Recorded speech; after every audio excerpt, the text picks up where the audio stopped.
Alright, we're going over a case study today. Well, essentially a call review. This call came over about a month ago. We were at the ambulance bay and we got dispatched for a 56-year-old male having difficulty breathing. Me and EMT Nora. went en route in the ambulance, and when we got on scene, this is what Nora came across first. Okay, when I came on scene, patient was sitting in a chair in a tripod position with difficulty breathing.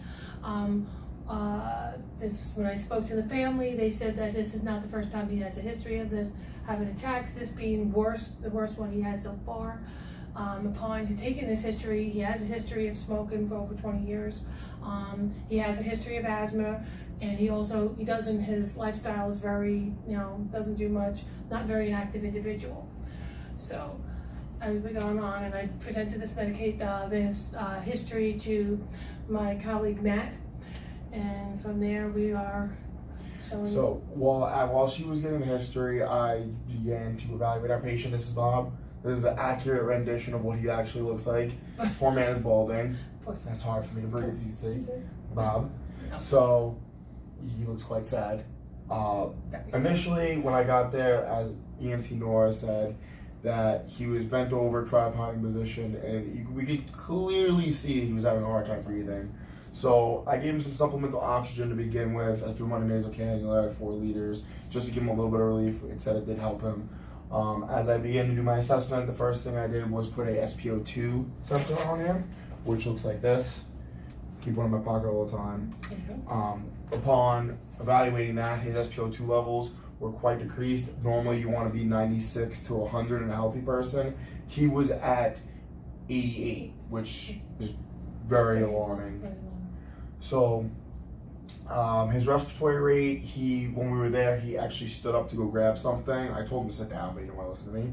His respiratory rate almost doubled just from moving from where I am to pretty much where Nora is, which is also a very alarming sign. Then when I listened to his lungs, he had rails on both upper nodes across the top, and when I listened to the back as well. Then we put him on a, oh my God, I forgot the name of it. Capnography. They use a capnography to look at his CO2 levels, which were also elevated, which when somebody has COPD, they retain a lot of CO2, and this was another indication of what we could be dealing with. So after me and my partner Nora, collected the information and the data and the signs, and she talked to the family, we decided to put him on CPAP. That was the best course of action.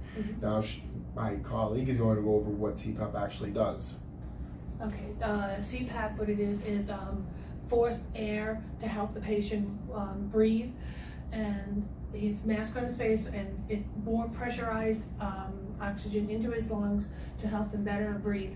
So we placed that onto his face, and we transported him to the hospital. And once we got there, they assessed him. They were able to get his O2 sats back up. His O2 levels came back to normal level, and then at that point they were able to discharge him from the facility. Okay. So it turns out we actually followed up with the hospital a couple weeks ago after he was discharged, and he was diagnosed with COPD. Apparently he's had it for quite some time. He just never went to the doctor, got it checked out. With what my partner said with CPAP, if you ever used a BiPAP unit for sleeping, CPAP unit for sleeping, it's essentially the same thing, except this is really hard force oxygen.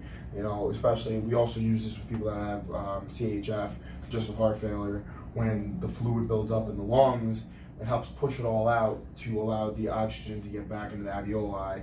So again, appreciate you joining us for today. Bob, hold on.